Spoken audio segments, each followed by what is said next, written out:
Good morning. Let's start our class with some prayers. Om Guru Brahma, Guru Vishnu, Guru Devo Maheshwara, Guru Sakshat Parbrahma, Tasmai Shri Guruve Namah. Om Bhu Bhavaswaha, Tatsavitra Bhargo Devasya Dhimahi, Dhiyo Yo Naha Prachodayat. Asto ma satgamya, tamso ma jyotirgamya, mrityorma amritam gamya. Om sehna vavatu sehna bhunaktu seviryam karvavagi. Tejasvi navaditamastu ma vidvishavagi. Om shanti shanti shanti om. These days we are studying Shvetashvarta Upanishad, and we are on chapter 1 and did our last week's class with verse number 11, where it was very clearly written that having known God, all bondages are snapped, ignorance and sorrows are exhausted, and thereby the cycle of birth and death end. By meditating on Him means God, one goes beyond the body and reaches the third state of universal lordship when all desires are fulfilled. Okay, so this is what we learned. This Rishi is emphasizing on meditation. That is the means, that is the way to attain all this. Now in the next verse, verse number 12, it's telling us what is the highest knowledge one can attain. Okay. Etat gyeyam nityam ev atma sansatham na ataha param veditvam hi kishchit bhogta bhogyam preritaram cha matvaha sarvam roktam trividham brahm etat. Etat means this, gyeyam, to be known, nityam, ever, ev means alone, atam sansatham, existing in one's own heart, na means not, ataha param, beyond this, veditvam, to be known, he means indeed, kishchit, anything, bhogta, the enjoyer, bhogyam, that which is enjoyed, preritaram, the motivator, cha means and, matva, having understood, sarvam, all, proktam, declared to be, trividham, three forms, brahm, the truth, etat, this. The truth, Brahma, existing ever in the heart alone, is to be known. Indeed, there is nothing whatsoever to be known beyond this. The enjoyer, that which is enjoyed, and the motivator are all declared to be three forms of the truth alone. Etat eva, that means this alone. And whenever this pronoun is used, this, that indicates that God is not far from us. It's not that, it is this. That is always little away from us. This is close to us. So that it has to be directly experienced within. etat eva. God alone is realized as the self. Everything else is experienced only as the not self. Okay. Then Gayam Ev. So this Ev word is used for Etat also, Gayam also, Nityam also. So that's why Etat Gayam Nityam Ev. So Gayam Ev should alone be known. Because we learn many other things. We master different kind of social sciences, many arts, or sometimes we display of the talents or skills. There is no end to all that. However, knowing the knower, the self in each of us is not an option as in the case of other knowledges. See, other knowledges, some people master the arts and some people master the social sciences or political science or any other science. But in this case, there is no option. Everybody should know this. Should alone be known. Gayam eva. So that means it should be known by each and everyone. How? As God realization. Why? Because it makes us fearless and immortal. Only when in the human life can we know God. Hence, it should be known. Kain Upanishad, when we studied,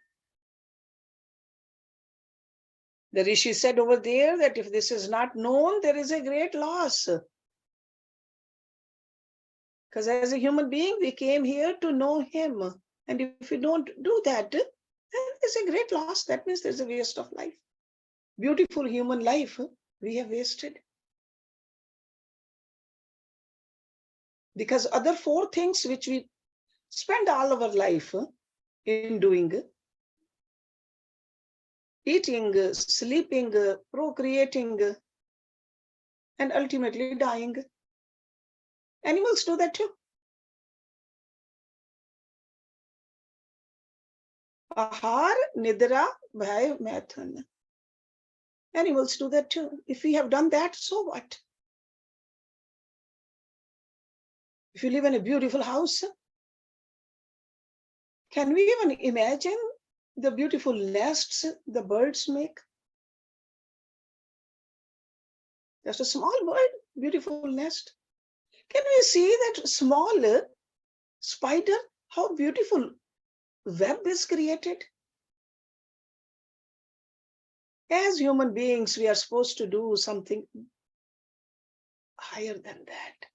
That is the knowledge he says we have to know. And once we know that, there is no fear.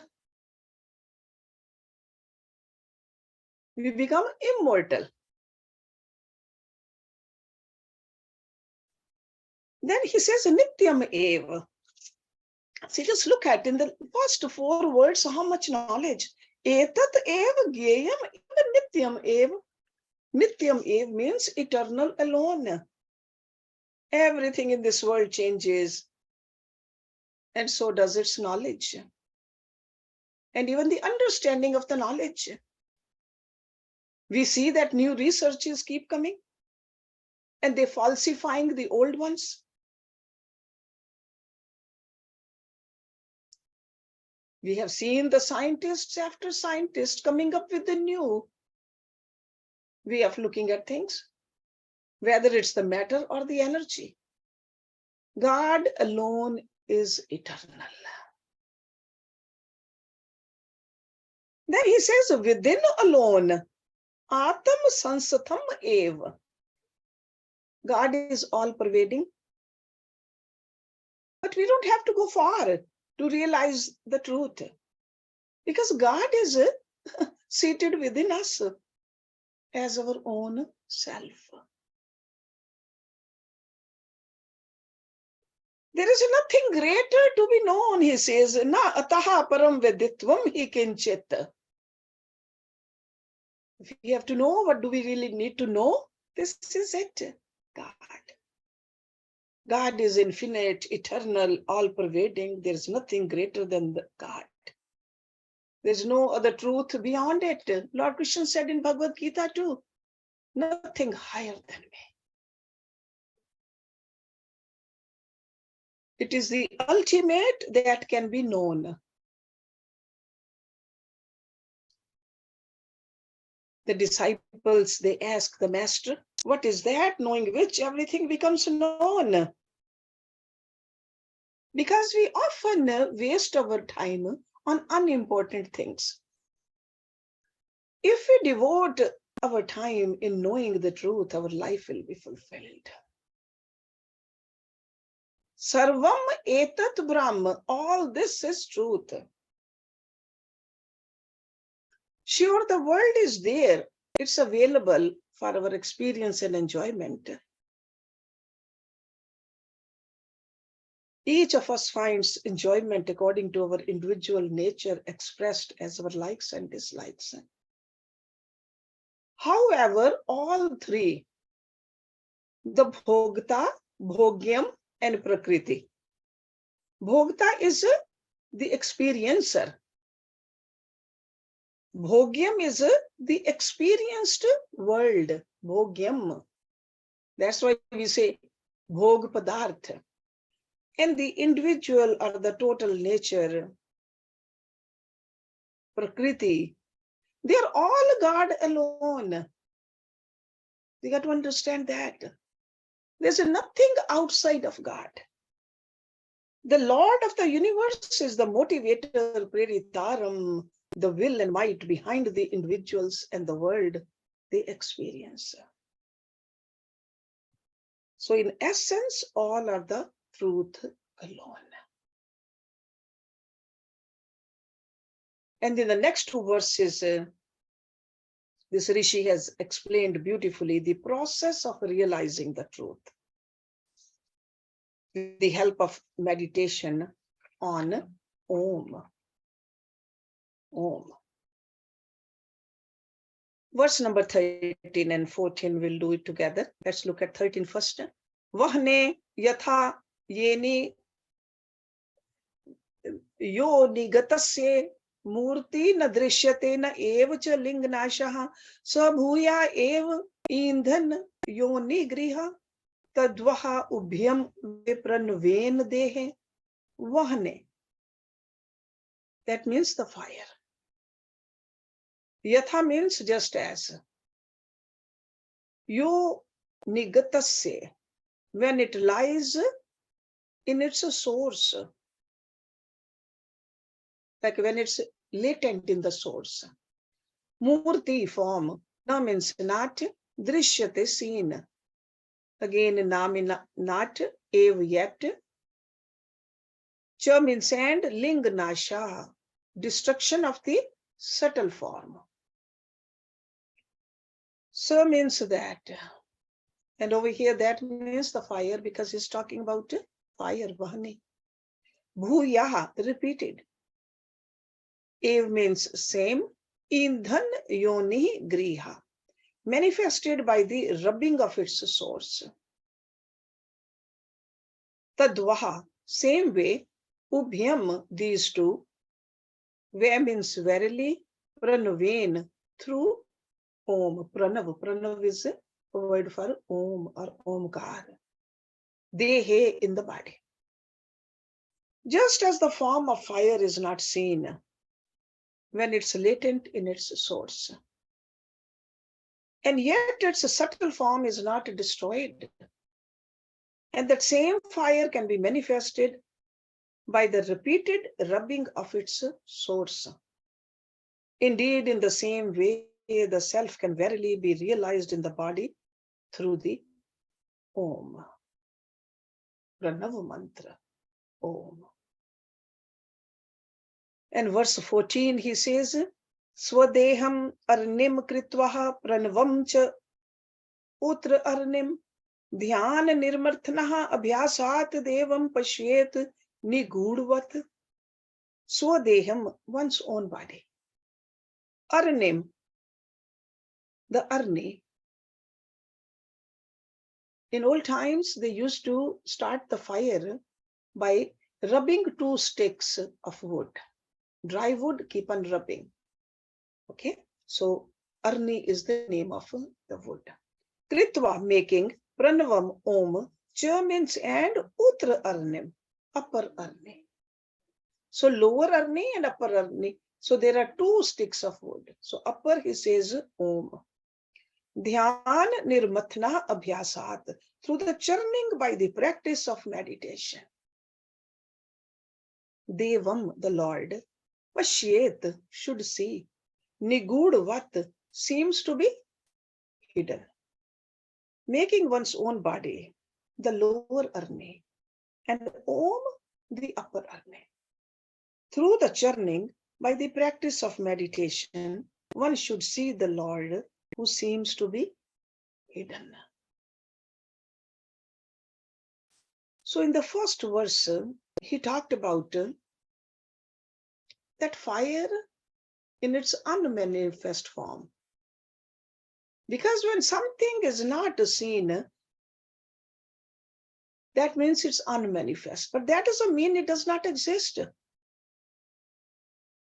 The same way, only the immature think that God does not exist because he is not perceived by the senses. That doesn't mean God is not there.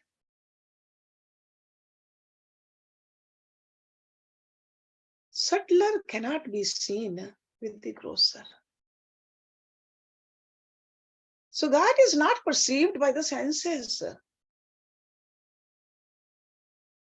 So he gives us the example of the fire. Fire is immanent in its source. And over here, he gives the example of a piece of wood. Sure, wood is cold to touch, does not shine like fire. But the subtle form of fire is very much present in the wood. When 2 pieces of wood are repeatedly rubbed, the resultant friction manifests the fire. Even when the manifested fire is put off, its latent form is not destroyed. Na evaling nashaha, and can be manifested again through right efforts. Over here, he gives that example, the rubbing of the sticks, that is the right action. So in the same way, God is always present right within us. Even though we do not see God. But God can be directly realized by the regular practice of Om meditation. That's what he's saying. Tadvaha ubhyam vepranven dehe. Om meditation. In Om meditation, we must consider our body as the lower cup, or the lower part, and Om, the Lord, as the upper. So in other words, in meditation, repeatedly we have to negate that I am not the gross body. I am not even the subtle or the causal body. I am not the doer of the actions. I am the supreme truth. That's what we have to remember.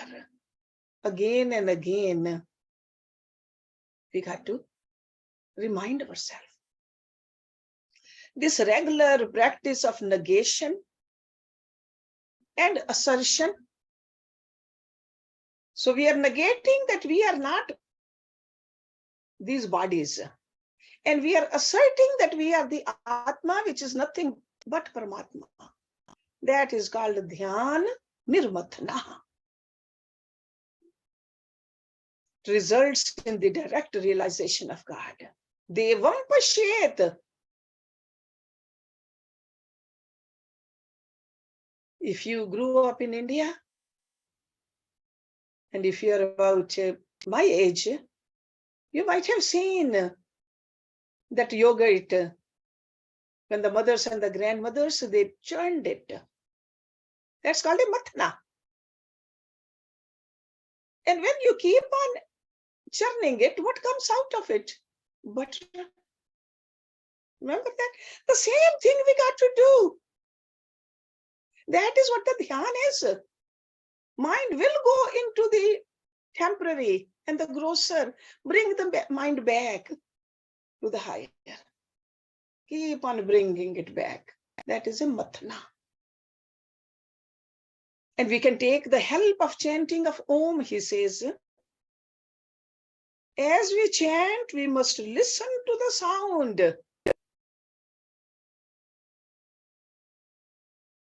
Then become aware of the silence between the two sounds.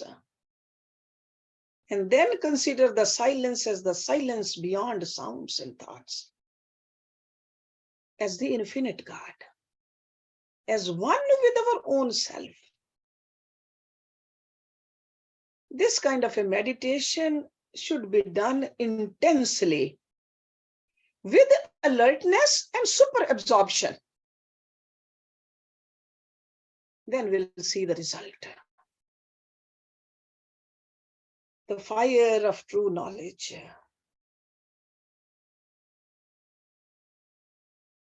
The example of the fire is very appropriate.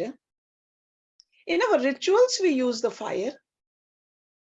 Whether we are doing the yagya, havan yagya, or whether we are doing the arti morning and evening, we light the fire. In fire rituals, fire carries all the offerings to the Lord. Fire leads us to the path of progress and prosperity.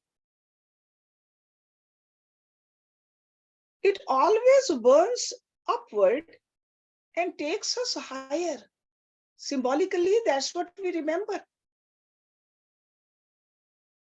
Fire is the presiding deity of speech.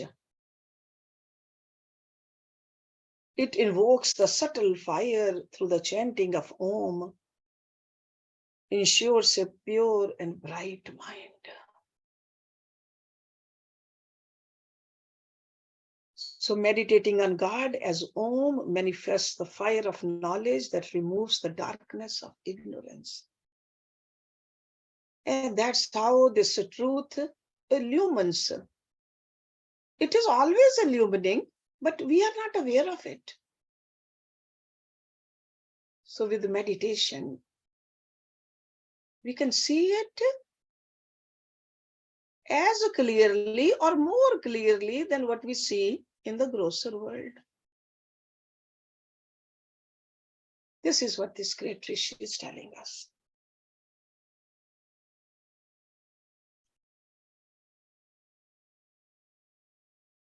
So the principle which is explained over here in these two mantras are further emphasized through more examples in the following two mantras. See, look at these rishis. Tirelessly, repeatedly, they keep on giving us examples after examples so that we can do the sadhana. Tileshu talam dadhni iv sarpi apaha srotasu arnishu cha agni evam atma atmani grihate asau satyen enam tapsa ya anupashyate. Tileshu. Til means a sesame seed. I'm sure you're all familiar with that. So in the sesame seed, talam oil, dadhani in yogurt, iv means like, sarpi butter, srotahasu in underground rivers, arnishu in firewood, cha means sand, agni means fire. Evam, in the same way, Atma, the self, Atmani, in oneself, Grihate is realized. Asau, this, Satyem, through truth, Enam, this one, Tapsaha, through meditation. Ya means one who Anupashyati, sees, like oil in sesame seed, butter in yogurt, water in the underground rivers, and fire in the firewood. The self is realized in oneself by him who sees this one person through truth and meditation. Okay? So again, emphasizing the meditation is the technique to really experience presence of God in us. Meditation. Number 16. Sarvavyapinam Atmanam Kshire Sarpi Iv Arpitam Atam Vidya Tapomulam Tat Brahm Upanishad Parama. Tat Brahm Upanishad Parama. Sarvavyapinam, all pervasive. Atmanam, the self. Kshire, in milk. Sarpi, butter. Iv, like. Arpitam, seen. Atam Vidya, that is a self-knowledge.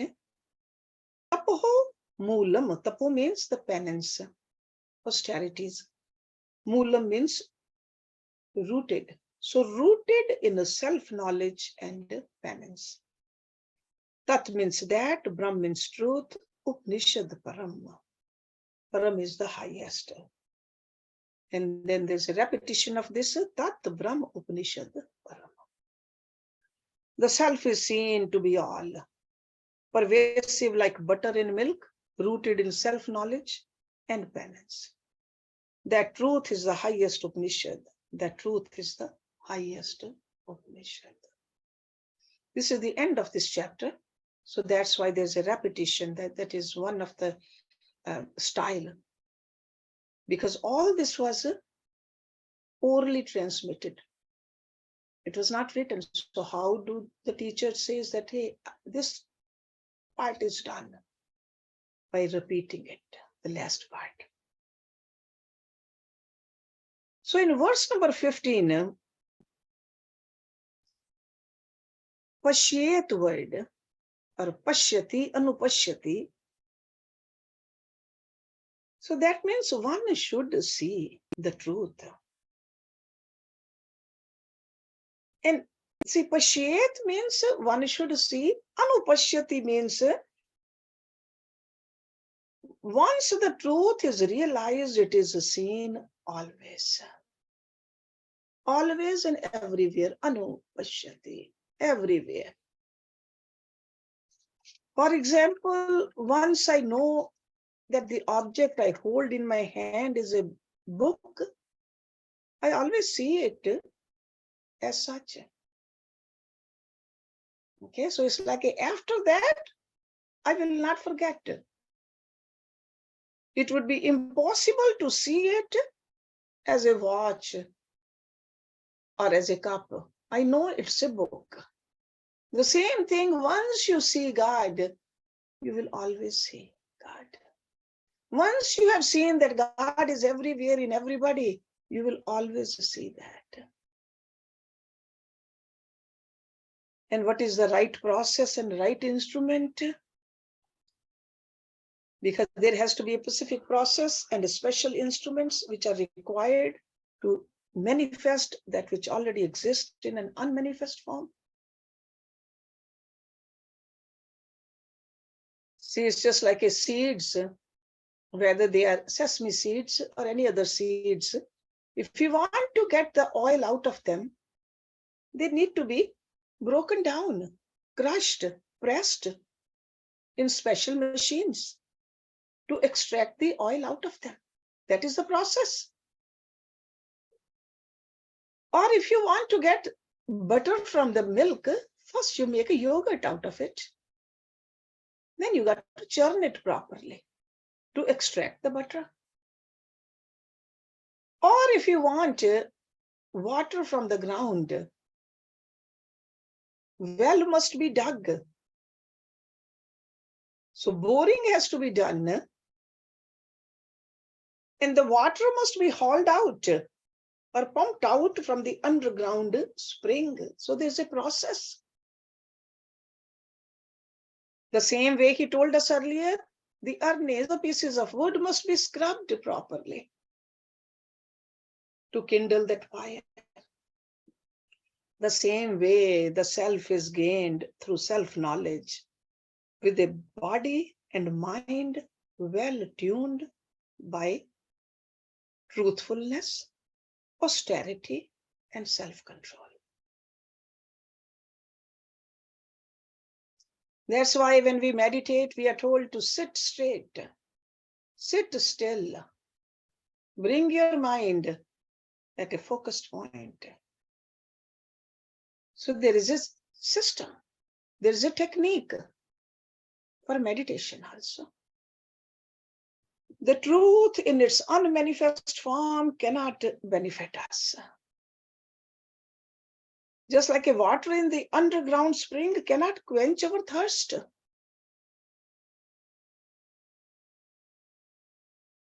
We remain in ignorance of our blissful nature and suffer through life if we have not realized this. Only when we realize the truth, we are in a blissful absolute.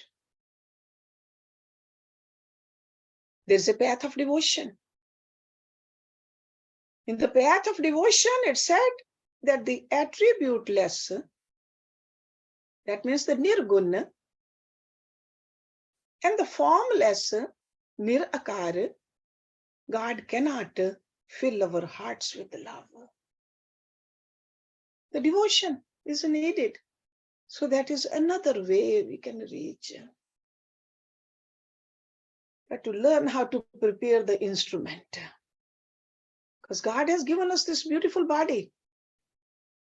We have the heart also, we have the mind also. We have the action organs also, we got to use them all properly. A mind purified by truthfulness and austerity has the strength to abide in the truth always. That is what anupashyati is.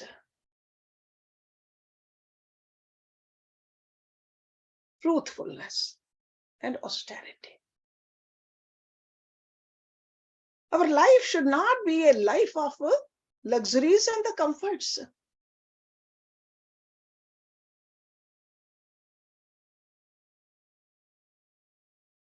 Got to do some tapasya also. Getting up early in the morning, no matter how cold it is or how warm and cozy the bed is, getting out at the proper time. Doing our sadhana. Going out of our comfort zone, doing the seva on a regular basis. Going to Guru and studying the scriptures. All of that is needed. An indulgent and extroverted lifestyle is unconducive for knowing the truth within. Concentration of the mind is the highest tapa. Mind which likes to just go into these sensual objects, bringing it back again and again on the reality is the tapa. And also deep contemplation and meditation is tapa. Ekagryam paramam tapaha yasya jnanmayam tapa. It is interesting that truth, Brahma, itself is called Upanishad also. Truth is revealed by the Upanishad But Upanishad itself means knowledge of the truth. The knower, the self, the known, the truth, and the revealer, the Upanishad, are one. And so the truth is also called Upanishad. That's why in the last line over here in this verse is repeated when he says, Tat Brahm Upanishad Parama. Tat Brahm Upanishad Parama. So Brahm itself is Upanishad also. Let me take you through the summary of this chapter.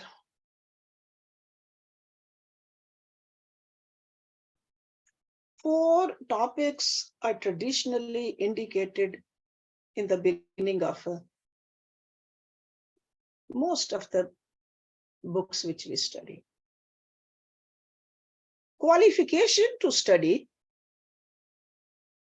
that means adhikari. You remember when we did the Vivek Chudamani over also Shankaracharya ji said the qualifications, Sham, Dam, Uprati, Tiksha, Samadhan, Shraddha, right? So qualification to study adhikari. The second one is the subject of the text, which is called Vishay. The third one is a result of the study, Phal. And the fourth one, the relationship between the knowledge and the result, Bodhya, Bodhak, Sambandh. These are the four things. So this first chapter deals with. Could you repeat the fourth thing again, please? The relationship between the knowledge and the result. Bodhya, Bodhak, Sambandh. So the qualified persons are the seekers of truth, according to this Rishi. Brahmavadina. The theme of the text is the oneness of the truth and the self, or self-realization. The result of which is liberation. Liberation from all limitations and bondages.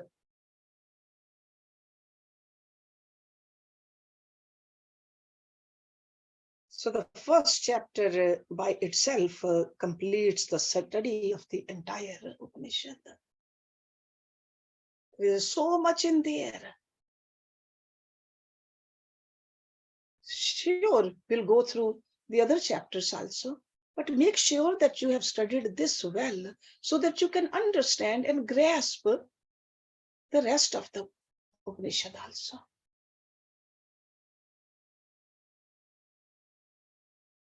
Got to see, are we adhikari? Do we have those qualifications? Are we the seeker of the truth? Or are we going to just keep on going around and round as an ignorant person? Banging against this Maya?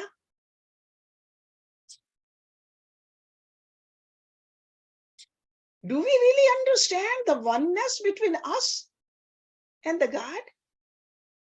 And the oneness between us and the whole universe? Do we understand? Do we feel shackled by these limitations and the bondages? Are we tired of it? Or do we want to just go through it a little bit more? Choice is ours.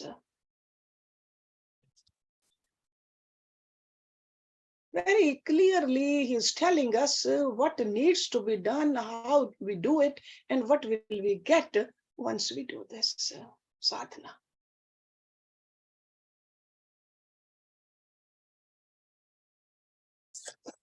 And when we start the next chapter next week, you will see that the style of the mantras are a little different, at least in the first few verses, first 6 mantras. because they appear in the ritualistic section of the Vedas, which is called the Karam Kand. And you can look at it that their meaning has a ritualistic style also. But they are included in the Upanishad here. So we got to understand it from the standpoint of the self-knowledge also. Because the rituals should take us towards the self-knowledge. We should not get engrossed into the rituals. Rituals are not just for the sake of doing it. Rituals are the means to take us towards higher.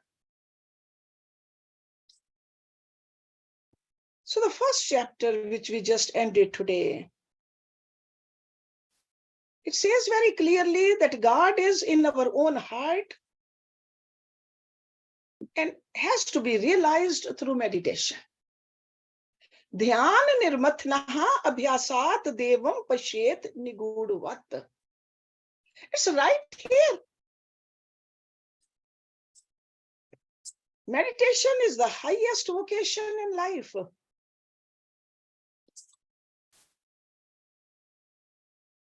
That's why we got to have extraordinary alertness, extraordinary concentration, purity of our mind.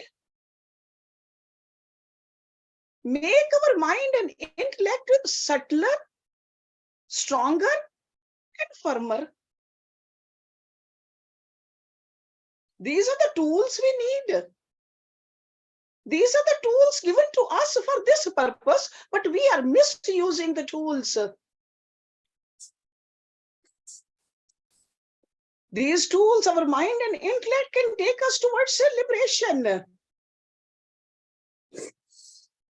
But unfortunately, the same mind and the intellect, we are just getting more and more involved into Maya. We are drowning ourselves. We are making very hard for us to come out of this Maya.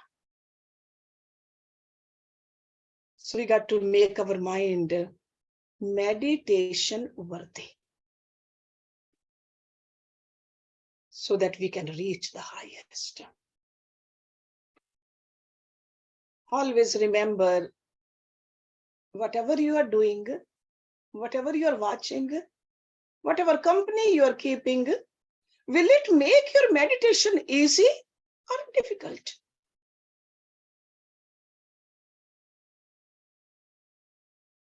This is what we are learning from this Upanishad. So we'll start with the second chapter next week. Om Purnamada Purnamidam Purnat Purnamudachyate Purnasya Purnamadaye Purnameva Visheshyate. Om Shanti Shanti Shanti Om. Thank you very much.